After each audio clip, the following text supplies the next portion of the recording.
네, 안녕하세요 여러분. 오늘도 영상을 좀 찍으려고 합니다. 그래서 오늘도 대본 없이 그냥 이제 즉흥적으로 찍으려고 하는데, 오늘은 또 우리 직원분이랑 이제 대화하는 형식으로, 그래서 이제 부자가 되기 위해 던져야 할 질문들 뭐 이런 주제로 한번 영상을 찍어보자고 해서 이제 뭐 리허설 없이 그냥 바로 영상을 좀 찍으려고 합니다.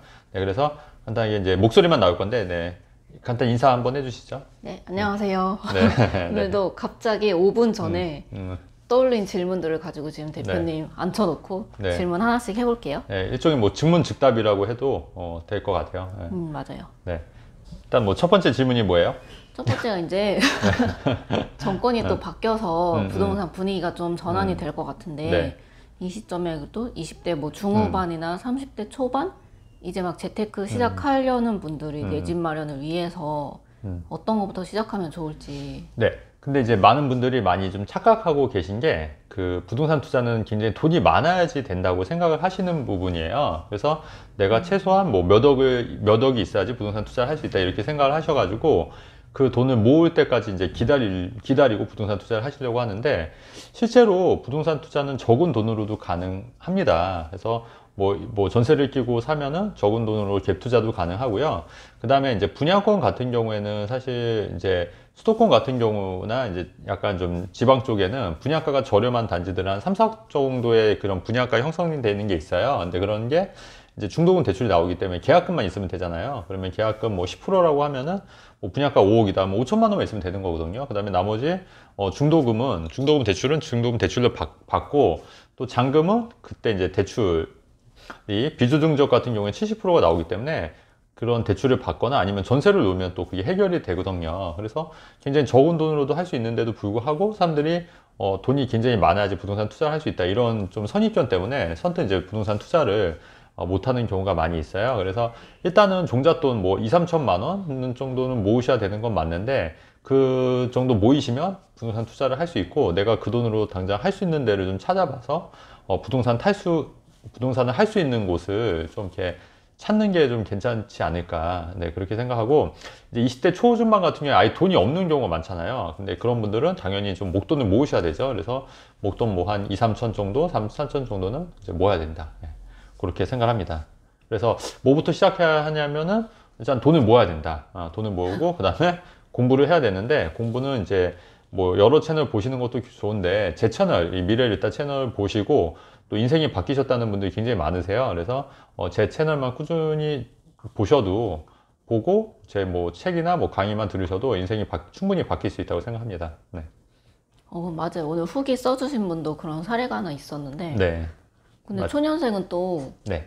월급이 아무래도 적으니까 돈을 뭐 모아도 네. 아무래도 2, 3천 모으려고 해도 뭐 최소 1년 이상은 또 맞아요. 들잖아요. 근데 그 기다리는 동안 또 집값이 좀 계속 오를 수도 있고. 맞아요. 근데 그런 뭔가 조바심 나고 이런 네. 걸 좀 없이 하려면 네. 전략을, 그런 거는 좀 어떻게 짜는 게 좋을까요? 그러니까 저도 그 종잣돈을 모으는 단계가 저도 한 3년 정도 걸렸던 것 같아요. 예전에 저도 이제 돌이켜 보면은 저도 한 3년 정도 걸려서 한 1억 정도를 마련해서 그 돈으로 이제 부동산 투자를 시작했는데, 사실은 그 적은 돈으로도 한 몇 천만 원만 있어도 투자를 할 수 있었던 건데, 저도 이제 그 생각을 그때는 이제 못했던 것 같아요. 그래서 못했고 한 1억 정도 모았는데, 지금 이제 사회초년생들이 한 2, 3천 만들기가 쉽지 않다고 하면, 사실 이제 부동산 투자하기가 한 2, 3천 정도만 있어도 충분히 가능한 지역들도 있거든요. 잘만 찾아보면. 그렇기 때문에 그렇게 2, 3천을 만들려면 한 달에 뭐 만약에 한 뭐 200만 원씩, 150만 원씩 저축한다면 최소한 1년 정도, 1, 2년 정도는 이제 준비를 해야 되잖아요. 그래서 그때는 이제 좀 그런 과정에서는 굉장히 좀 아껴 쓰고 근건 전략해서 이제 그런 종잣돈을 모아야 될 것 같고, 그 다음에 조바심이 날 수 있어요. 물론 조바심이 날고, 또 이렇게 계속 부동산 가격이 오르는 상승장에서는 조바심이 충분히 날 수 있는데, 그럴 때마다 또 이제 공부하면서 이제 그런 게 오른 지역들 이런 걸 좀 분석해 가면서, 이런 지역들은 왜 오르는지, 또 이런 지역들은 왜 그럼에도 불구하고 떨어지는지, 이런 거를 좀 공부를 좀 하면서 조바심을 좀 없애고, 그런 준비 과정이 좀 반드시 필요하다고 보거든요. 그래서 그런 준비 과정을 이제 공부로 이제 준비해야 된다. 좀 이렇게 생각을 합니다. 답변이 좀 도움이 되는 것 같아요. 답변이 네, 도움이 됐어요? 즉답인데 네, 많이 많이 도움이 되고 있어요. 네. 근데 대표님 그동안 네네. 회원분들한테 청약도 많이 추천해 주셨잖아요. 네. 근데 분양가도 어쨌든 계속 오르고 있는데 네. 그럼에도 불구하고 청약 계속 도전하는 게 어쨌든 좋다고 생각하시는지. 그러니까 이제 청약을 제가 이제 추천드리는 분들은 그나마 가점이 높은 사람들이에요. 그러니까 예를 들어서 뭐 군인이었기 때문에 특별 공급이 가능하다거나 아니면 세 자녀, 네 자녀여서 네 자녀 특별 공급이 가능하거나 아니면 가점이 이 정도면 뭐 서울은 힘들더라도 수도권에 이제 좀 인기 있는 지역들은 충분히 가능하다고 생각을 했기 때문에 근데 이 청약하시는 분들도 이제 문제가 뭐였냐면 무조건 서울만 넣으려고 했던 거예요. 그러니까 가점이 어느 정도 있는데도 불구하고 당첨이 안 됐던 거거든요. 근데 그럼에도 불구하고 제가 서울에 당첨 하나 될 거를 오히려 수도권에 두 채, 왜냐면 세대원도 당첨이 가능한 지역들도 있었으니까. 그래서 꼭 세대주만 청약을 넣는 게 아니라 세대원도 그래서 한 지역에 그 부부가 같이 공동 당첨이 된 경우도 굉장히 많거든요. 근데 이제 그런 단지들이 이미 한 4억씩 올랐으니까 이미 한 8억 정도를 벌 수가 있었던 거예요.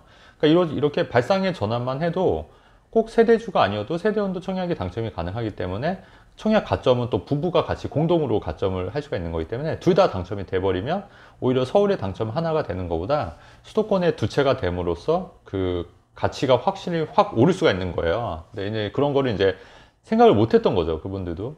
그래서 그런 거를 이제 좀 고정관념을 좀 깨주고, 그 다음에 꼭 서울만 아니더라도 우리가 이제 수도권 또 뭐 이런 지역들 중에서도 좀 유망 단지들, 저평가된 단지들로 들어가면은 충분히 이제 메리트가 있기 때문에 그런 단지들 위주로 추천을 하다 보니까 좀 청약 당첨이 굉장히 많은 사례들이 있었던 거고, 근데 그럼에도 불구하고 이제 가점이 청약 낮거나 그 다음에 확률이 굉장히 없으신 분들도 있잖아요. 근데 그런 분들은 무조건 청약만 노릴 게 아니라 이런 분들은 기존에 이제 아파트 투자도 하면서 그 다음에 간간히 청약도 넣는 전략으로 이렇게 했는데 의외로 간간히 이렇게 청약 넣는 전략도 좀 잘 먹혀 들어왔던 것 같아요. 왜냐면 예를 들어서 뭐 충북 진천의 동인 하이비 파크 더 테라스 같은 경우에도 이제 거기도 약간 미분양이 났었잖아요. 근데 미분양이 나서 그 넣으신 분들 다 당첨이 됐거든요. 가점이 맞아요. 하나도 없는 경우에도.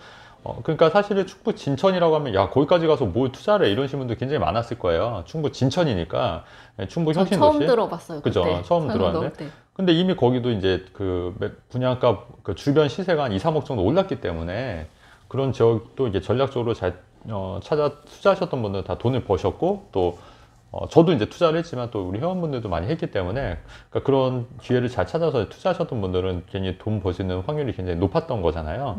그러니까 그렇게 투자를 하시면 되는데 아까 질문이 있는데 뭐였죠? 질문이 청약을 뭐였더라? 어쨌든 분양가가 계속 올랐지만 그래도 네. 청약 계속 도전하는 게 좋은지. 그렇죠. 결론은 예스인 것 같아요. 그렇죠. 예. 그래서 두 가지 얘기 드리고 정리하면 두 가지가 뭐냐면 가점이 높으면 당연히 청약 노리는데 가점이 높지 않음에도 불구하고 청약을 노릴 때는 내가 그냥 덤으로 한다.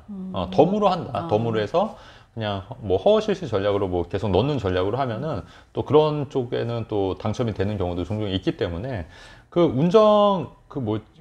우리가 또 청약해서 또 당첨 많이 됐던 데가 어디였냐면 운정 제일풍경채도 그게 59제곱미터 같은 경우 미달이 되고 났었어요. 서울통장 같은 경우에. 그래서 거기 넣으신 분들도 다 당첨이 되셨거든요. 그러니까 이런 식으로.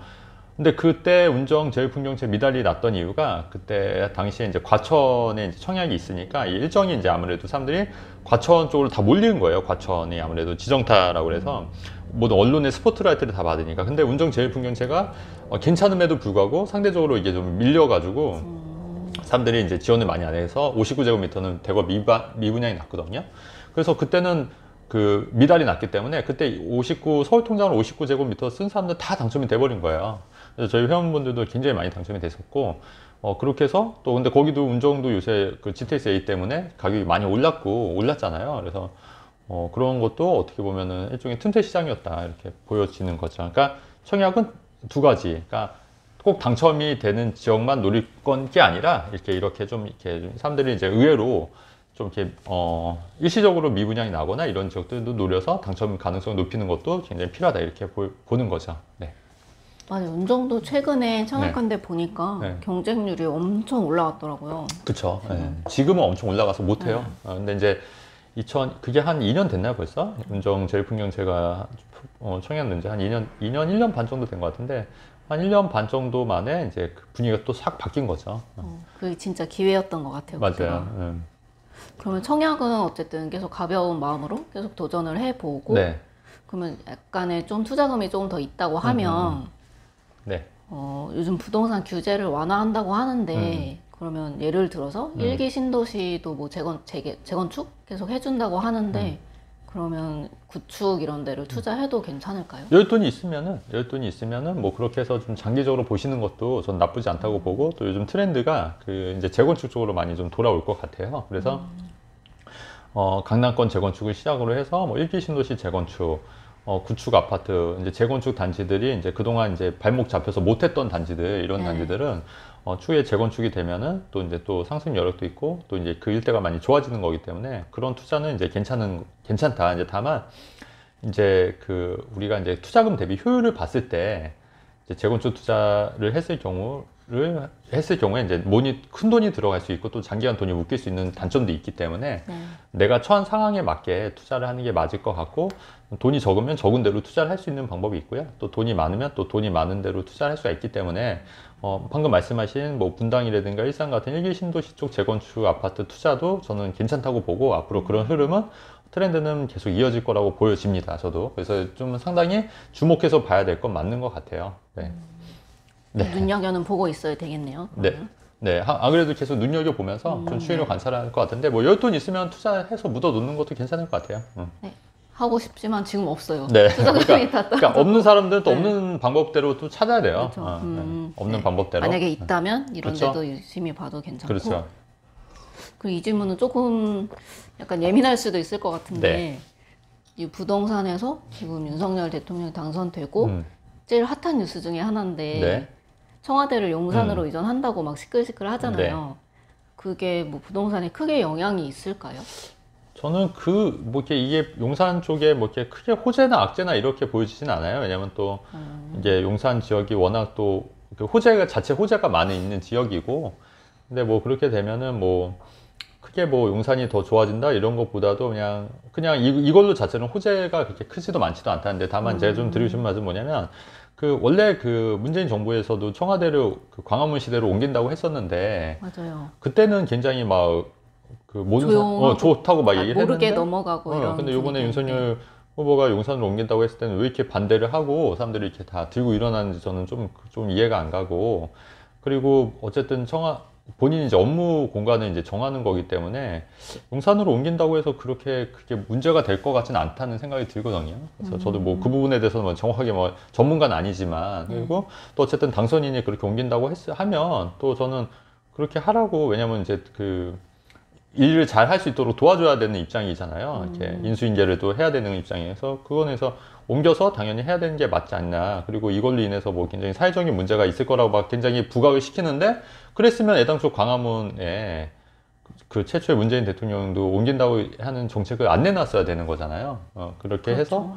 근데 지금 그때랑은 또 상황이 다르게 이제 앞뒤가 좀 다른 것 같아서 이런 거는 조금 이제 안 좋다. 그 다음에 지금 윤석열 후보가 어쨌든 대통령 당선되면서 좀 비정상됐던 정책들이 굉장히 정상화가 많이 되고 있어요. 뭐 임대차 3법이라든가, 그 다음에 뭐 재건축 활성화라든가, 또 세제 혜택, 세금, 뭐 양도세 중과 폐지라든가 굉장히 정상화가 많이 되고 있고, 제가 방송에서도 계속 주구장창 외쳤던 부분이잖아요. 양도세 중과하면 집값이 오를 거라고 제가 예전부터 계속 강조했던 부분인데, 그런 거 다 무시하고 이제 다 그런 정책을 실험을 했더니 어떻게 됐나요? 집값이 오히려 더 많이 폭등을 했었는데, 근데도 이제 정상화가 되고 있다고 저는 판단을 하고 있어서 그런 건 굉장히 바람직하다고 좀 생각을 하고 있고, 어쨌든 용산 청와대로 이전하는 거에 부동산에는 그다지 영향이 있을 것 같지는 않다. 하지만 용산 이전하는 거는 전 개인적으로 찬성한다. 이렇게 좀 말하고 싶네요. 네. 대변인 진짜 미래를 읽으셨네요. 네. 정책들도 그렇고. 정책들. 예전 영상들 보면 또 다 있으니까. 맞아요. 증거 자료가 다 있더라고요. 네, 보니까. 다 있으니까 쭉 한번 보시는 것도 괜찮을 것 같아요. 돌이켜보면 제가 틀린 만족은 없었던 것 같아요. 전반적으로 진짜 다 돌이켜보면 제가 틀린 만족은 거의 없어요.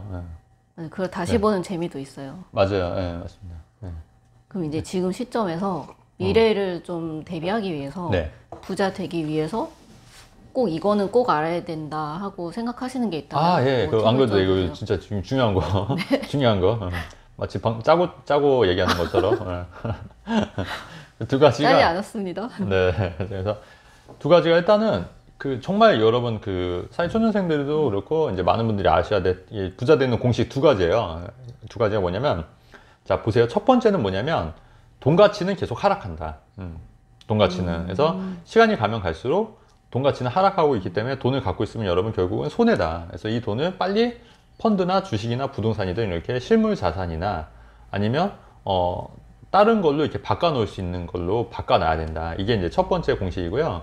그 다음에 그 두 번째 공식은 전화가 들어와서 그 두 번째 공식은 뭐냐면 항상 보면 위기가 기회다. 위기가 기회다. 그래서 항상 돌이켜보면 여러분 위기가 기회였던 것 같아요. 그 2008년도 금융위기 때도 그랬고, 뭐 IMF 때도 그랬고, 그 다음에 뭐 그리스 사태도 그랬고, 한번 돌이켜 보세요. 위기가 기회지 않습니까?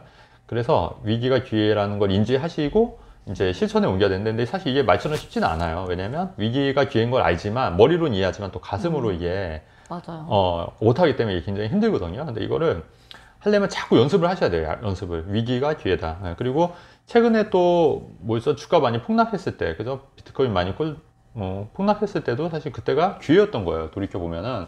그러니까 항상 위기가 기회라는 생각을 갖고 이때 투자를 해야 된다. 이런 마음들을 갖고 계시면 된다. 예, 이렇게 이해하시면 되시고, 이 두 가지만 잘 기억하시고 이제 생각하셔도 여러분 부자 되는데 정말 큰 도움이 되지 않을까. 그리고 저도 이 두 가지를 항상 실천하는 삶을 살고 있거든요. 저도 돌이켜보면 현금을 갖고 있지 않을 노력했고, 그 다음에 항상 위기 때마다 기회라고 생각해서 투자를 더 과감했던 부분이 잘 먹혀들어서 또 자산 형성이 이렇게 늘어난 부분도 있어요. 그렇기 때문에 이 두 가지만 꼭 명심하시면 여러분들도 부자 되는 지름길이 되지 않을까, 이렇게 개인적으로 생각합니다. 네. 영상은 여기까지 할까요? 네, 네. 답변 너무 잘 주셔서 네. 오늘도 공부가 많이 됐어요. 그래요? 네, 하고, 네, 좋네요. 네, 좋고. 그리고 요새 여러분, 그 건물주 마블도, 많이 또 관심 가져주시면 좋을 것 같습니다. 내용이 굉장히 길어졌고, 저희가 편집 없이 그냥 올릴까 합니다. 그리고 내용 좋으면 좋아요, 구독하기 누르면 좋겠습니다, 여러분. 네. 네, 감사합니다. 감사합니다, 여러분. 네.